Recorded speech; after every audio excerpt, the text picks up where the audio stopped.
Holy cow. Cubs win. Cubs win. Season 3 with the chopper. How you doing, man? I haven't seen you in forever.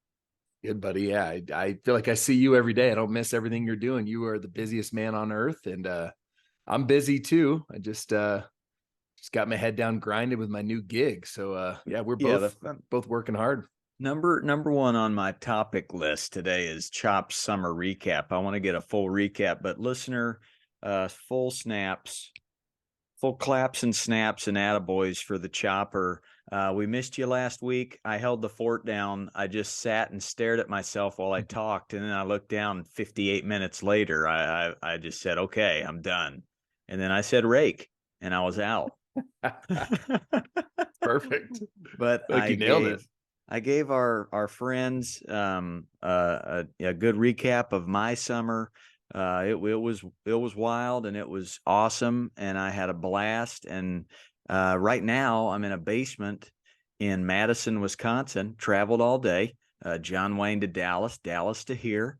Got a Nissan Altima Mm. at the Hertz rental car, and it's jammed up with baseball equipment, some swag. We've got baseball cards. I've got my drum, some clothes, and some golf clubs because I got to play a little Mm. golf while I'm on the road. But I'm actually in the basement of Coach Sparky, who is a friend of the pod. He's a Patreon of the pod, and my boots on the ground here in Madison. We're going to rock East Madison Little League tomorrow night. So, big attaboy. He's upstairs watching the Orioles game right now. Attaboy, Coach Sparky. Attaboy. Nice Um, basement too. I know, got a good basement. Got a God, got a nice little gym set up with a ping pong deal and a come batting on. cage. Like he's doing it here in Madison. Yeah, he's So living. yeah, I'm probably gonna just stay in that room till about 2 a.m. tonight, just rocking out. Got a The nice beer mid-size too. They hooked you up with the Ultima. That's a nice little mid-size you got there. It's Nissan a Altima. nice little mid-size. Nice little The mid-size. can't find one of those. I don't have the right cord to plug my phone into the thing, so the GPS shows on the thing. Okay. So I just turn my phone sideways, put it on the in front of the speedometer, and that's kind of how I GPS it. I don't know if it's street legal, but it's what I'm doing. First world problems. Yeah, it's first world. But hey, you navigated it. Love Hey, that. I got to get from Madison over to Milwaukee, down to Chicago. Got some other little spots in the Chicago area, down to St. Louis and Kansas City in that Nissan Altima. So, not a sponsor, but we're giving it a nice plug. And the Cubbies, let's talk a little bit about your Cubbies. They are hot. Yeah, Cubbies are rocking right now. don't talk about it right now. It's a real happy day in the life Yeah. of a Cubs fan. 10 games over 500, Wow. but we're still those Brewers. They're keeping us at arm's length. They're very stingy, a lot like your Dodgers. Yeah. Um, I do want to get to your summer recap. We've got some good topics to talk about in the world of coaching. And I want to thank all my Patreons. We got 21 Patreons now. Let's go. And I think I actually figured out how to get on the website, figured out how to see everybody's name on there, and they call them patrons, Coach. On the Patrons. Okay. Patreon website, they call them patrons. So Okay. I don't care. I'm going to continue to call them Patreons. Um, but I wanted to thank them all by name. But Do it. before we get to that, my Cubs are looking good. I'd love to win the Central. Your Dodgers have really. What has been the secret? Have you been able to watch your old team a little bit? What's been going on lately?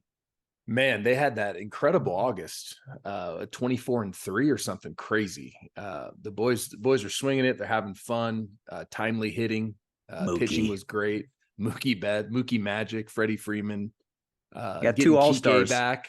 Yeah, friend Oh, of the pod. Kike. We got so many Kike friends of the back. pod I just know. cruising into LA and making stuff happen. Joe Kelly back. We got to get Joe Kelly on the pod. He said multiple times he'd come on the pod. We got to get Joe Kelly on here.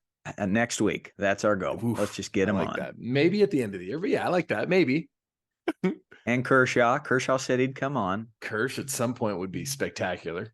Yeah, Indeed. they're playing well, man. They're fun to watch. My only concern, not that it's a concern, but they peaked a little early, right? So they're going to have a little bit of a lull. You've already seen that. The Braves came in, took 3 out of 4. That's just baseball. And so now it's going to be them probably going through it here for a few weeks, maybe 500 baseball, slightly over 500, and then try to get hot for the playoffs. So anytime teams get too hot too early, it's hard to be good for 3 straight months, right? August, September, and October. So that's my only little baseball superstition thing, I guess. Well, I Seen I don't think they're going to catch Atlanta for the no. first place spot, and nobody's going to catch him for the second place spot. So they've got the bye. So they really aren't going anywhere. I'd like to see my Cubbies win the division. Then they'll have that wild card series at home. The Brewers are going to be tough to catch, and then you got some hungry teams. You got those Yeah. snakes. Those snakes are hungry. Friend of the pod, Longo wants to send them to October baseball. So Phillies are heating up. Phillies are tough. They got the first place wild card right now. But man, when the Cubs are good, life is good. That place is rocking if they're 10 games below or 10 games above. But I will be in the city of Chicago if you're in that area. I got Sandlots a mile from Wrigley Field on the 7th, and then I'll be in Glenview on the 8th, LaGrange on the 9th, and over to Portage, Indiana, the night of the 9th before I head over to St. Louis. So I love you, Chicago, LaGrange. and It's I'll a see you ZZ Top soon. song. Isn't that It a ZZ is. Top? Yeah, Yeah, LaGrange. I think that's where they were born and raised. I think so. LaGrange. LaGrange. Yeah, I'm gonna say that's fact. Uh, the Patreons that have kept Tommy Gold's lights on, you might not have seen him lately. Follower, he's around. He's at the University of Arizona doing his thing. He's a college student, but he's still helping us with our social media. He's getting our social media dialed in on Instagram. So thank you to all of you that get her going. Michael Johnstone over in Austria. I mean, he listens in Vienna, Austria, which is it's a whole nother state, Coach. It's like the 51st state. It is. And it's got a long way to swim to get there. Justin Sprague, aka Coach Sparky, is just about 20 feet from me right now, listening in. I'm in his basement right now. Joe Matias, who is our resident umpire, he came on the pod and chatted with us. Ricky Alvarez, Adam Pels, Justin Brubelo, me Washin, love Mr. Me Washin, Brad Smith, Jason Holzer, that's my boots over in Kansas City. Michael Galvez, that's my boots in Austin, Texas. Shane Johnson, Josh Minyard, Alex Webb, Aaron Batesy in the house. Yep. Josh Spungberg, Adam Rogers, my boots on the ground in Toronto, Ross Dixon, Bobby Garcia, Robin Brown, Mark Bowers, and Paul DeWald. Thank you guys. I mean, you listen, you support, and any listeners out there that want to jump on the patreon.com /chopping ballgame. We appreciate you. We do this for our own mental health. We don't do it for the money, but our wives don't mind it if a little cash comes down the pike. That's true. That's true. It's just true. Happy wife, happy life. And I broke this down last week in my recap, but I've met so many of you Patreons, listeners out there, and it gave me such a pump up to what we do, Choppers. We have the 3-hour Sandlot with the kids, and then we have a coaches clinic right after, and it's been an absolute highlight, man. It's been so much fun, and it gave me a pump up because there's so many great people out there, so many great moms and dads that stayed 45 minutes after this 3-hour Sandlot. There's gnats crawling up on their legs. They're slapping their knees, trying to swat at these mosquitoes, but they're out there listening to my spiel.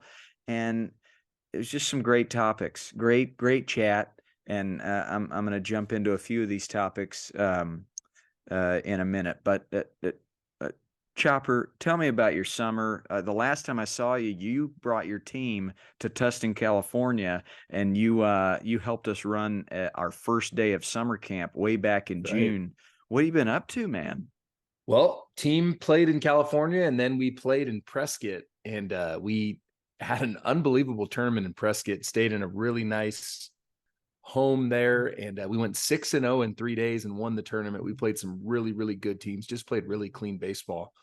Turned out that was my last hoorah, if you will, with the Push Ridge Lions, with that group. No longer coaching at the high school. I had to decide between coaching at Push Ridge or taking a new opportunity, which is the athletic director position at Desert Christian High School.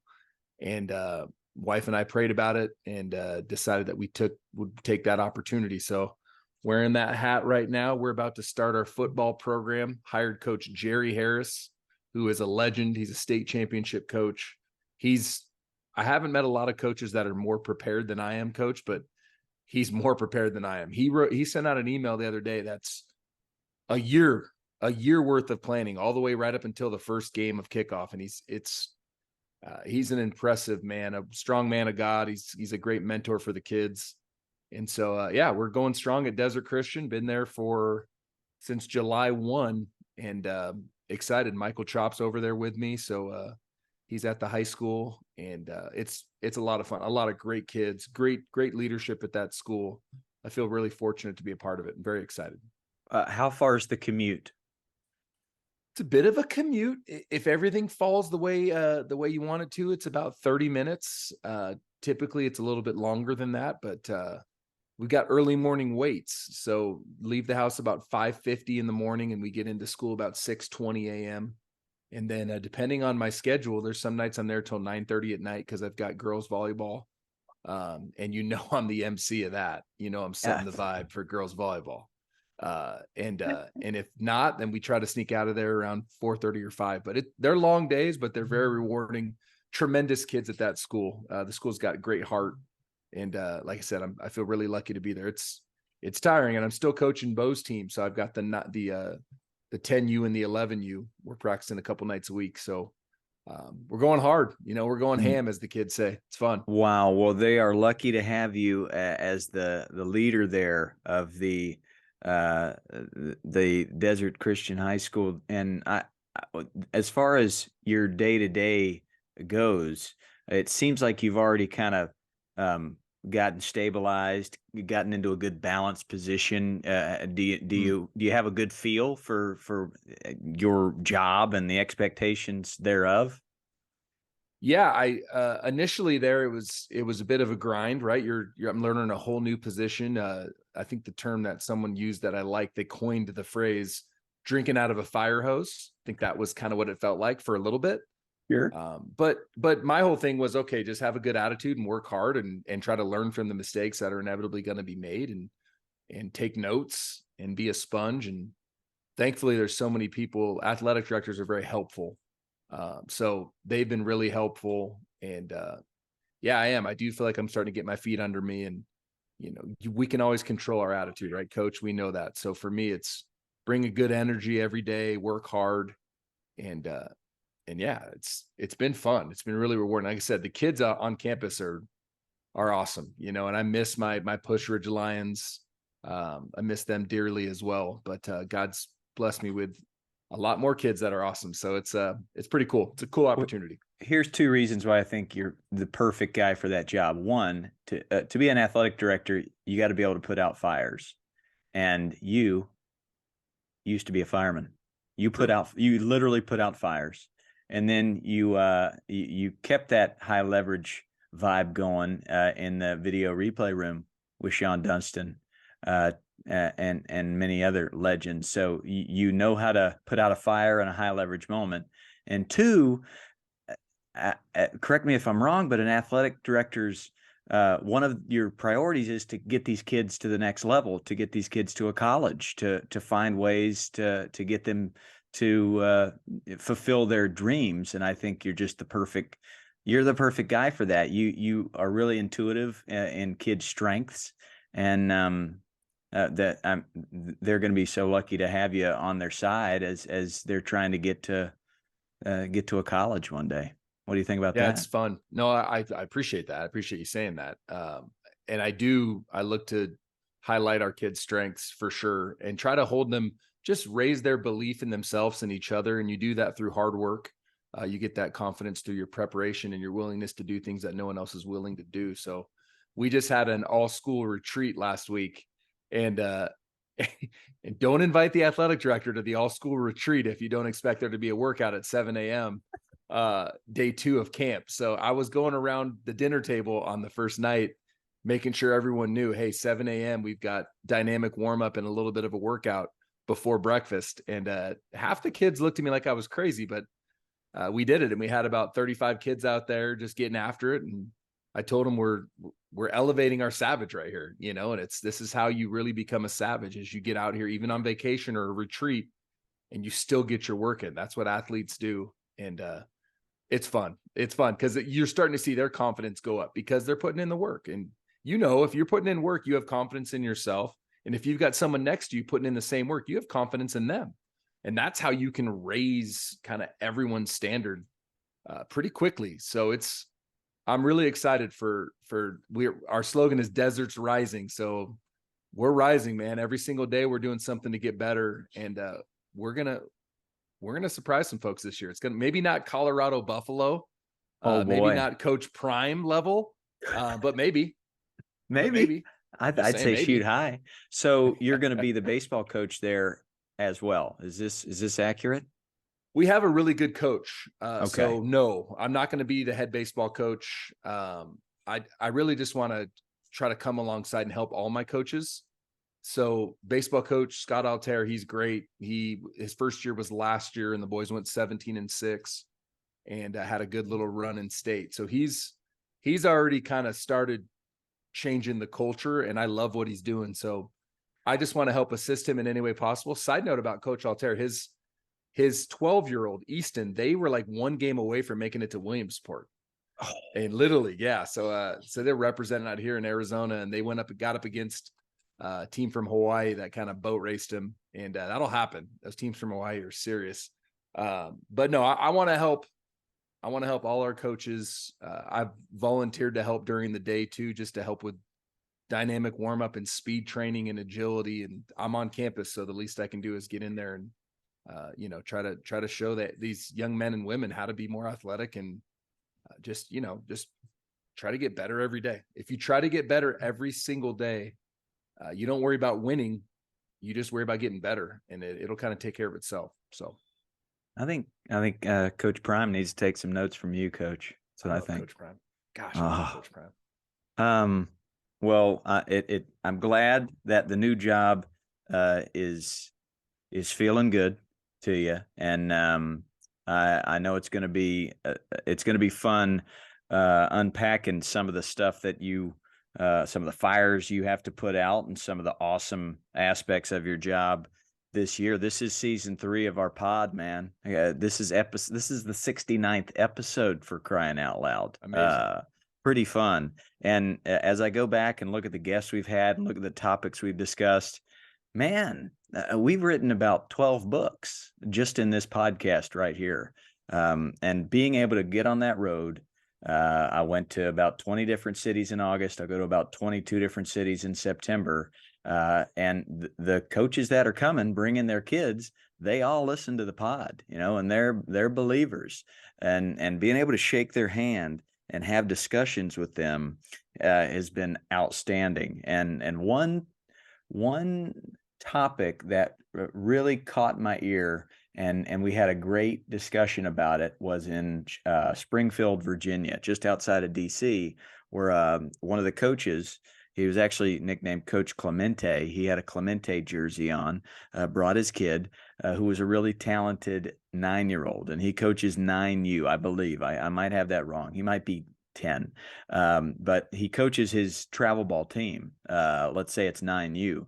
And he feels a little out of place. He feels like a fish out of water because every other coach is trying to win at all costs.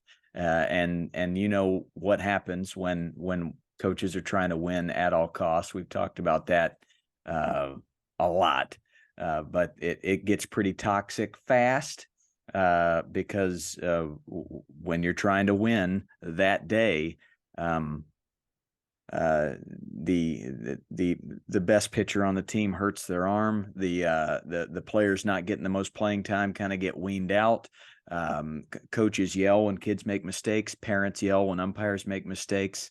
And it just seems like nobody is building any character. The kids see all of this negativity and they're like, well, I guess this is what we do here. But this Coach Clemente, he's like, I feel like a fish out of water, but what do I do? And the entire staff that was at that coach's clinic was like, dude, right on, man. Keep going. Keep hugging those kids. Keep loving on those kids. That's the only way this culture is going to change, is if one coach at a time, we do what we've been preaching the past couple of years here on this podcast. Have a tone that's positive, and have body language that is building these kids up to be good people, to have this lens on that is, can I make this kid a really good student and a really good big brother and a great son, as opposed to winning this game right now or even making them a great player. So I just wanted to get your take, as you're still coaching travel ball and you've done a lot more competitive coaching than I have. Have you ever felt like that fish out of water, like you're the only coach with a level head? And if so, what's your advice to Coach Clemente there? Yeah, it's fun because we had our first tournament for our younger group, and it's been a while. I've been used to the older group, and it's completely different there. You do feel like a fish out of water there. Coaches are kind of ridiculous with how they act, and with these younger group, it was a real breath of fresh air. And I had my one of my main assistants, Coach Will Nicholas, who's an incredible coach, an incredible connector, such good energy. And him, along with James Allen, have been like my right hand men, even with high school and everything. But he's on board with me here as my head assistant for the PR Pups 10 and 11. We had an 11-year-old tournament, and we were talking about just how refreshing it is, because even all of the coaches that we coached against, everyone had a really good vibe. In fact, one of the coaches after the game, he's like, Coach, do you mind? Are you guys willing to pray with us at home plate? I'm like, not only are we willing to pray with you at home plate, Coach, but I'll pray. It was really cool. So and some of the other kids we played against, I had them in some of my camps. So they were like, Coach Chop. So it's like this young age, it's like, man, and I want to be really in tune with seeing when it starts to flip, because right now it's nothing but beauty. It sounds well. No, and what I'm hearing is like it's already flipped, because that a 10U, 11U, I mean that has been known to be toxic, a toxic culture. So maybe lucky. It's flipping, man. Hey, I all I could speak to is last weekend, and next weekend when we're up in Chandler, it might be different, but I mean, and we're mindful of it too. Like I celebrate every kid, not just our kids. If the catcher makes a great stop, it's great stop, catch. It's like, it's not hard to just kind of set the right vibe and the right tone. And so, no, I've blown away with the experience that we had last weekend. It was really cool. And in the past, when there's toxic stuff, it still comes back to controlling what we can control as coaches and not getting sucked into the negative energy or that toxic environment, and trying to defuse where you can. If you have to call them out, you go ahead and do it, but you still do it in a respectful way, one-on-one. Like we talk about, criticism shouldn't be out loud. And I haven't always been perfect at that. There've been times when I've kind of let someone know how I feel about the way they're coaching when it's beyond inappropriate, but then I become inappropriate by falling into that level. So it's just trying to always be mindful that we are the example for our kids. And I love the term, the acronym for WIN, which is what's important now. And I love that because that changes the equation. If it's like, oh, we got to win. Okay, well, what's important right now? In this moment, it's consoling a kid, or it's being kind to an opponent, or it's showing an umpire grace when he makes a bad call and not firing up. That's a new meaning of win, which I did not come up with that. A Hall of Fame coach at Vanguard University, he told me that when I was seeking counsel for being an athletic director. He gave me that tremendous acronym. So I love that. But no, it's coaching's a blessing, man. It's awesome. And I'm glad that you got to meet Coach Clemente and be around just other like-minded coaches. And I feel like we have had an impact. I know we have, not just in our own little circle of influence, but with others. And the more they can hear this podcast, they can start seeing it through a different lens. And that's super rewarding for guys like you and me. Yeah.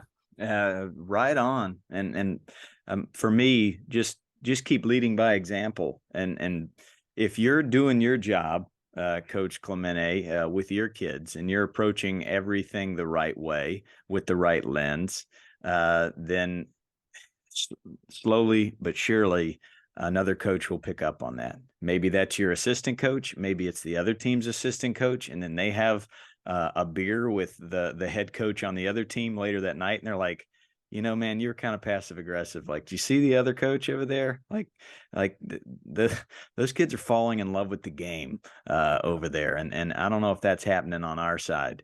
It will change. Just keep leading by example.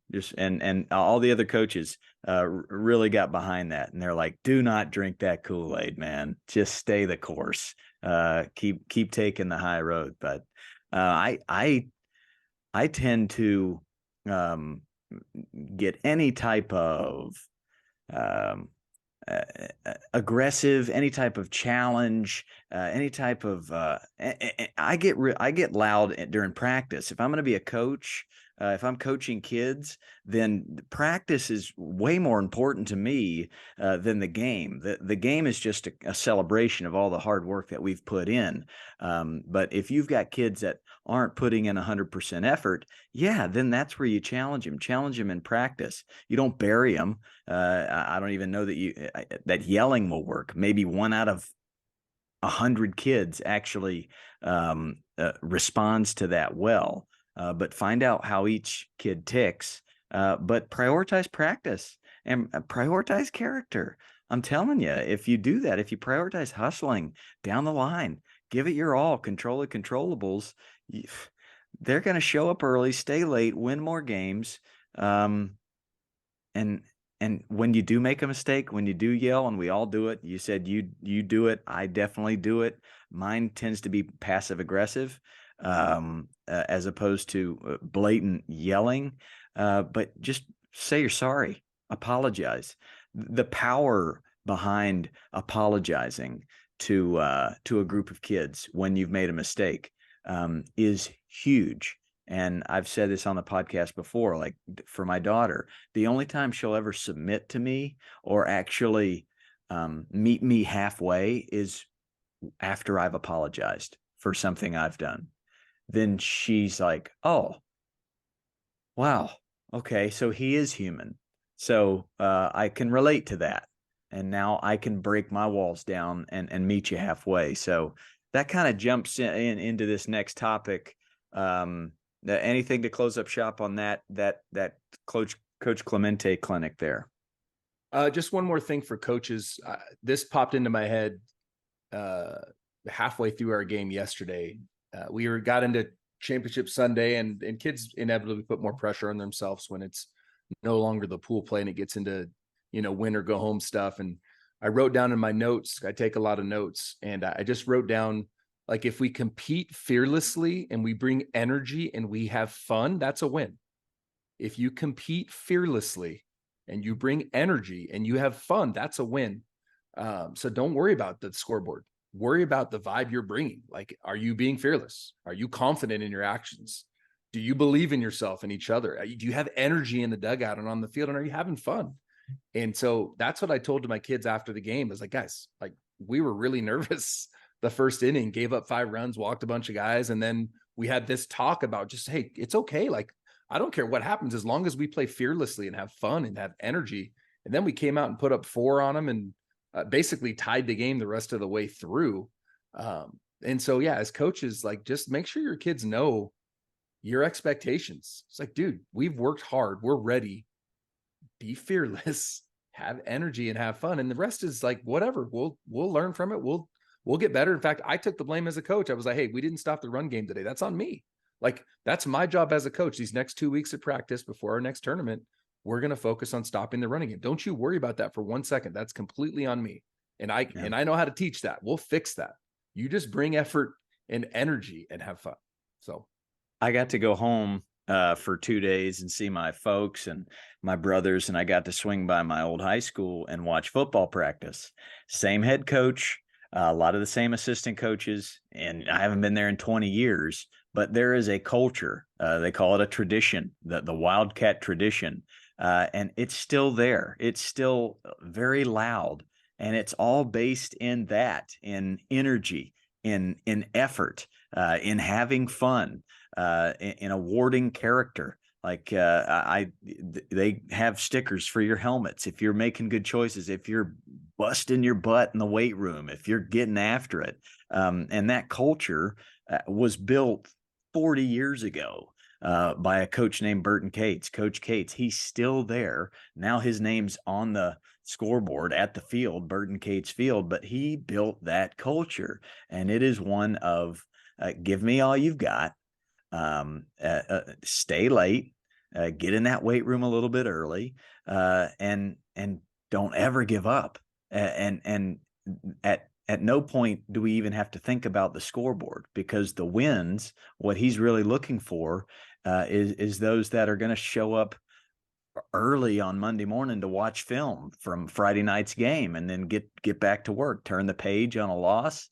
But there is a culture that you can build, but really go about it the right way with the character. Um, Topic number 2 here, and this is not a good topic, but it's necessary to talk about.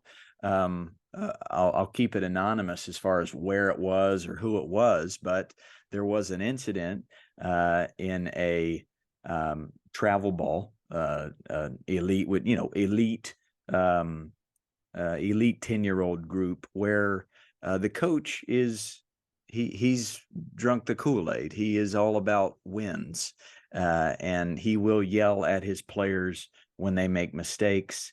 And it has gotten to the point where the kids are not having any fun. It all came to a head after a loss, and they go out into right field, and the coach is just berating them and cussing them and just letting them have it. And these are 10, 11, 12-year-old boys, and one of the dads on that team was fed up, ran out on the field. They had a physical altercation. The kids are seeing all of this. All the parents, everybody there is seeing all of this.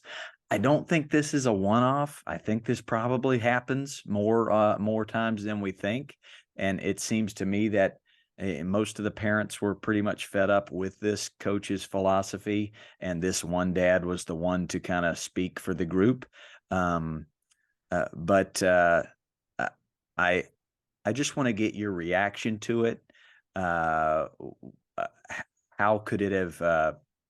I guess how could it have been prevented? And then kind of how do we go about it after the fact? It happened. Now what do we do about it? But what do you think, Chopper? man, there's a lot to unpack with that. Well, unacceptable by the coach, unacceptable by the parent as well. We still get to control how we respond, right? So you don't have to like something that a coach is doing that you're probably paying a lot of money to.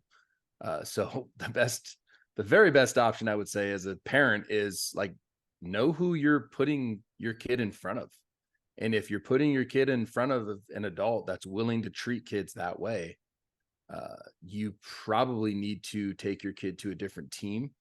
But even if you have an altercation or something where you see a coach doing something wrong, you should still handle that after everyone's left and not act out of emotion, because now you're part of the problem with the fight.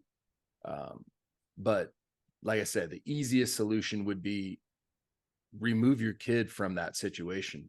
It's you probably have practices 2 or 3 days a week. You've got games, going on trips.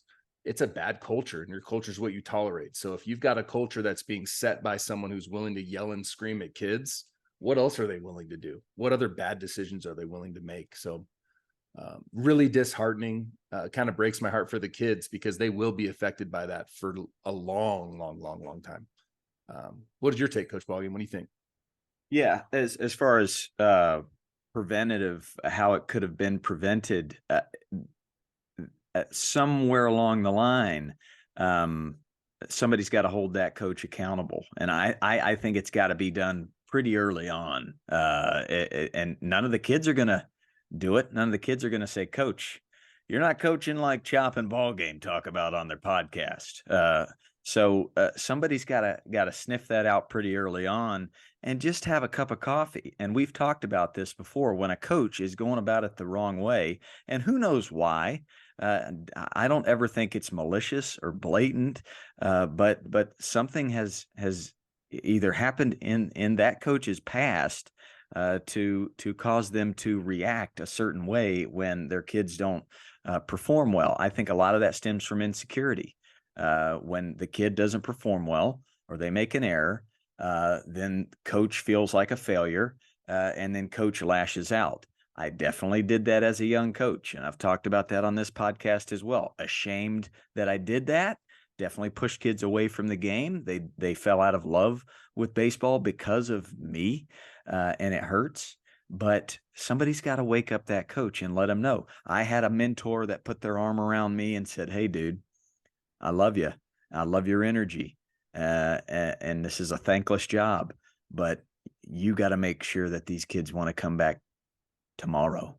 That you're creating a love of play within them.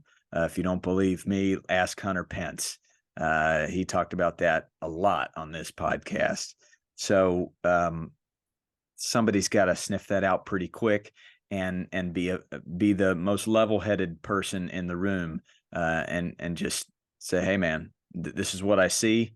Help me out. It didn't happen. It just continued to fester, and you see that I can just imagine all of the parents just kind of, it came to a head, and that was how it ended.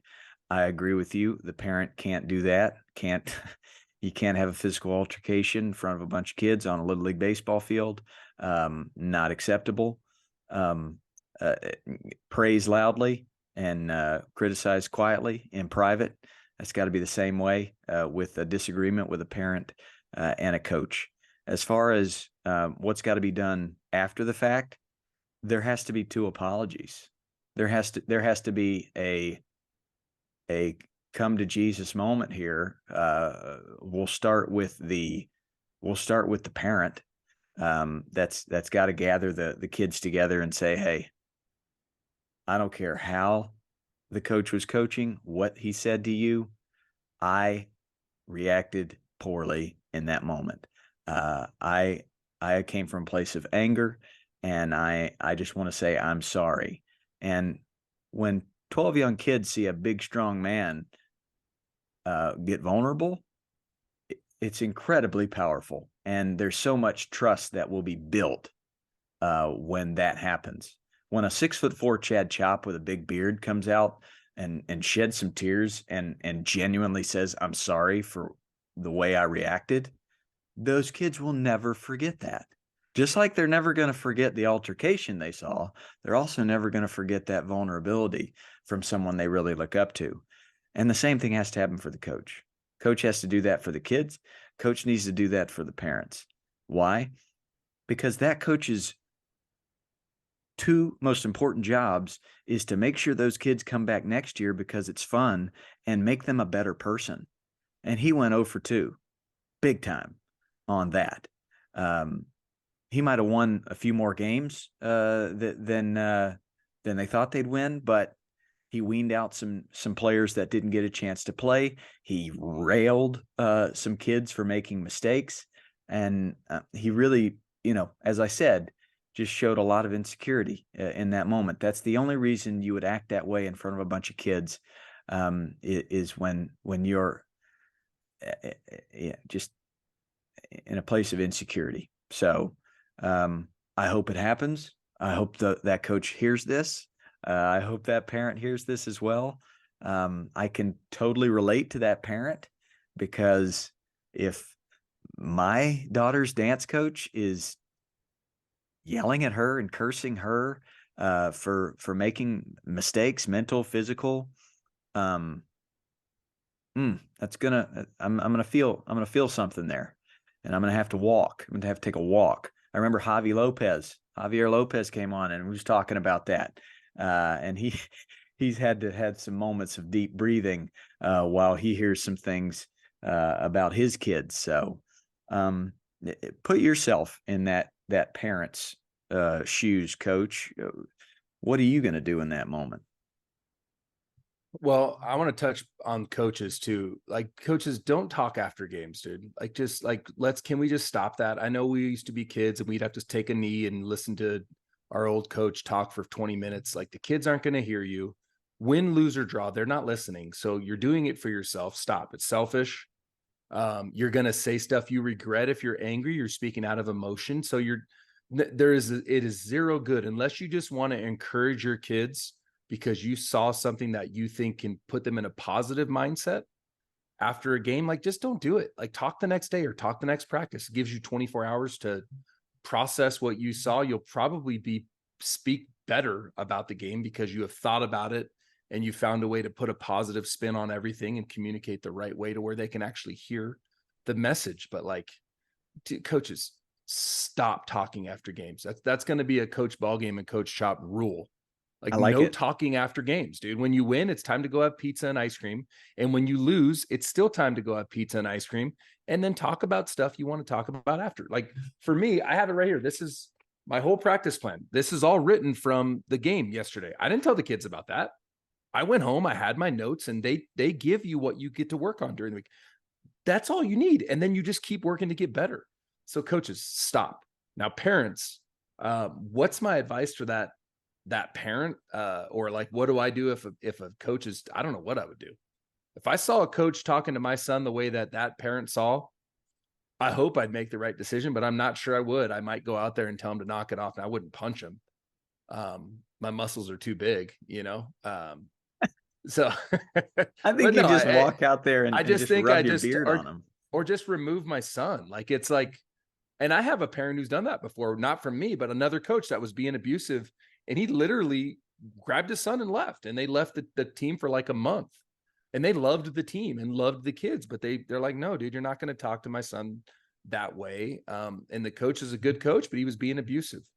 And so you just remove yourself from the situation, and then you deal with the consequences if there are any. You know, if the sad thing about club baseball is if your kid's good enough, there won't be any consequences because that coach will come back crying and saying he's sorry. You know, that's just kind of how the culture works. It's kind of weird that way. But no, I would remove my son from the situation. And what do you say to the person that says, "Well, the culture has changed so much. Like we're getting soft. Coaches are getting soft, teaching players to be soft. You can't have a militant coach that's out there yelling at them. The kids can't get yelled at." What do you say to that person? Yeah, you can't have a coach out there yelling and screaming at kids. Sorry. Yeah, it's changed. The culture has changed. Yeah, society has changed. I would argue for the better. You can hold kids just as accountable without yelling and screaming and tearing them down so they're embarrassed and they never want to play the sport again. And now you've lost them, and that love of play is lost, and you've missed an opportunity to help inspire a kid even when they're failing, and build up their confidence through failure, and make sure they know that they're loved even when they make a mistake. So yeah, the society has changed. Coaches, freaking dial in and fall in line with society because it's better for the kids and it's better for their mental health, dude. You're not coaching big leaguers. You know, Joe Madden said that. Like, your job's not to win. Sorry, you're coaching youth sports. Go get better at coaching and coach pros if you want to be that way. You can do that. There's plenty of pro coaches that do that, but you better have a pretty good resume. Your 12U record's not going to be enough to coach professionally. So you might as well change and start winning hearts. Bang. Bang. Bang. I Sorry, dude. Got me I have emotional. I'm fired up, dude. I love it. I love when you get fired up. I do. I have no rebuttal to that. All I'll say is, uh, yeah, it just works. It works. It does. Your kids will perform better if they're not afraid of you yelling at them. Um, period. Bang. Um, how do you coach your own kid? You've got a bunch of boys in there and they're different ages, but I've run into some dads and they're like, man, it's so easy to coach the other 11, but my one, how do I act like dad? Do I be his best friend? Do I be harder on him? I don't want to be harder on him. What do you say? Really hard.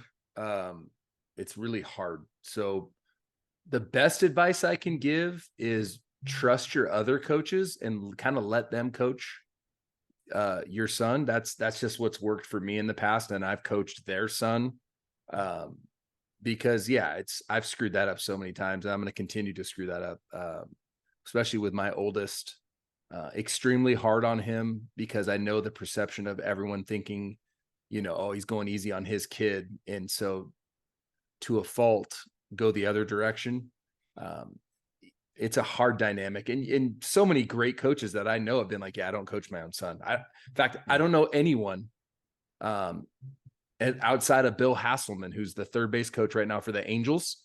And Hass, he actually said for a while he got it wrong too, and then he finally flipped. It was like, dude, my son's going to be who he's going to be. I don't want him to regret or like not look back fondly on those moments when we got to work out together. Now, he probably wasn't coaching him in youth sports, but he was just saying when they worked out. And his son went to UCLA and played baseball at a high level. And Hass is living the dream in the big leagues, coaching third for the Angels. But it's tricky. Coaching Bo's been fun. Bo's like a unicorn as far as his talent level. So that's and he's a good kid and a good teammate. So he's very easy to coach. But yeah, I honestly, coach, I don't have good advice other than you probably shouldn't coach your own son if it's possible. And if it's not possible, do your best, think before you speak. I'm saying this as a hypocrite because I don't do a very good job of it.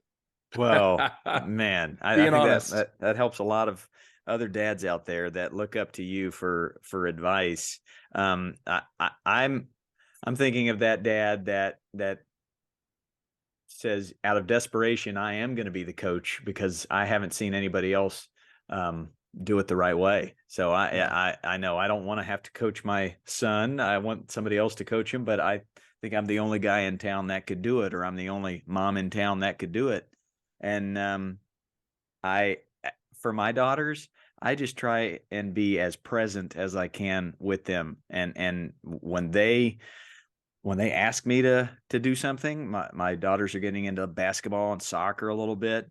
I try as much as I can to just put everything down, go out into the street and kick that ball with them or shoot that ball with them, just help them out as much as I can with their skill development.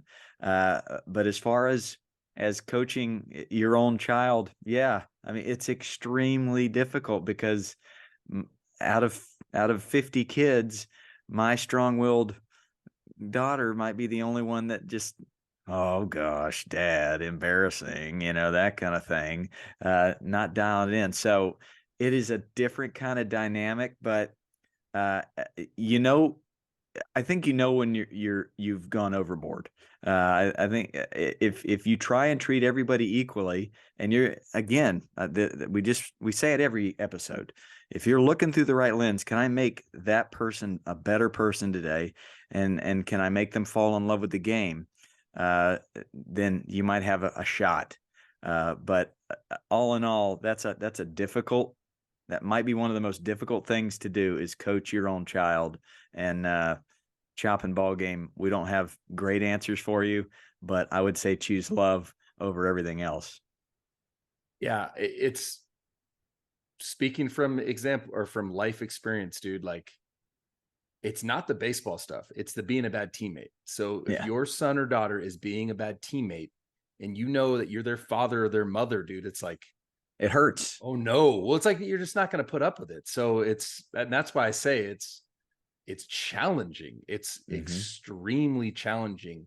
Because you feel like you can be way more lenient on every other kid. Yeah, you're going to show grace. You're Mhm. going to show grace, and you're going to default to grace with every other kid. But when your son or daughter is truly being a bad teammate, and I'm remembering back to a specific experience that happened this last year, um, you're just, you're going to handle that as a parent, but you're Yeah. still the coach, right? So it So, gets you in a weird spot, because if it was in your household and you're not wearing the coach hat, you're going to do what you need to do to make sure that your son or daughter knows that is not how we act. That is never how we act. That is not acceptable. That will not be tolerated.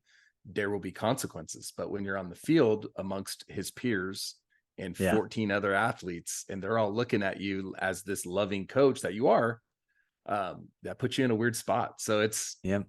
it's a challenging dynamic, but And still very rewarding. I loved coaching. I loved coaching high school and coaching my son, and very rewarding. As long as if they're being good teammates, it's very easy peasy lemon squeezy. It's just when it gets a little sideways, then you got to like really breathe and think and yeah, go try deep. and find out what their love language is, man. What are they gonna actually hear?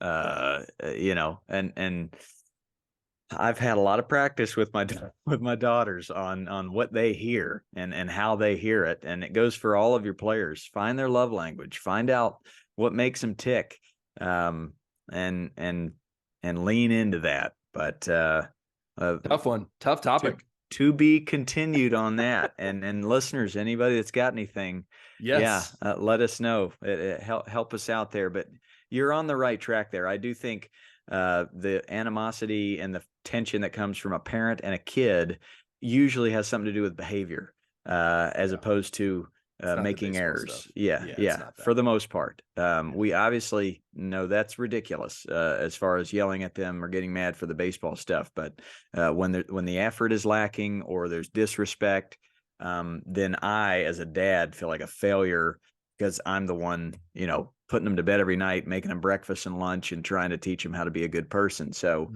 Mhm. that thought comes again of insecurity, and I'm a failure as a dad. I'm not doing my job, and so what do? I lash out. Um, I just try to get better at that each day, and Samesies. bang, Yeah, bang. pride and ego. You hit it on the head. It does default to our own pride and our own ego that gets hit there. So yeah, Mm-hmm. it's actually really well said. I agree with that. Look at us. I don't know if are we the teachers right now, or are we learning? I think we're learning. Both. Yeah. um, I think what we're trying to say is it's a community, and we kind of thrive off all of you listeners that we get to meet, or we see your comments or your emails, and we become better coaches because of you. It works both ways. So that's all the topics I have for this episode. Friend, you got anything to put a bow on this puppy? No, it's just great to be back. I can't wait to dive into new topics every week. And once the season wraps up here, we'll get some more baseball players in here. Until then, you've got a wealth of friends on the field and off the field. So I'm excited for guests this year. And no, I can't wait. It's great to see you, buddy. It's great to talk with you. So proud of you and what you're doing. Keep going. Get you a 5-hour energy or whatever you need to get rolling again tomorrow. Ready to rock and roll, man. Great to see you. Great to be with you once a week. I said this last week on the pod. It does me a world of good just to hang with a good man like you for an hour each week. So glad we're back and doing this thing, buddy. Right back at you, buddy. Have a great week. Hey, rake everybody. Let's go. RAKE. Bang.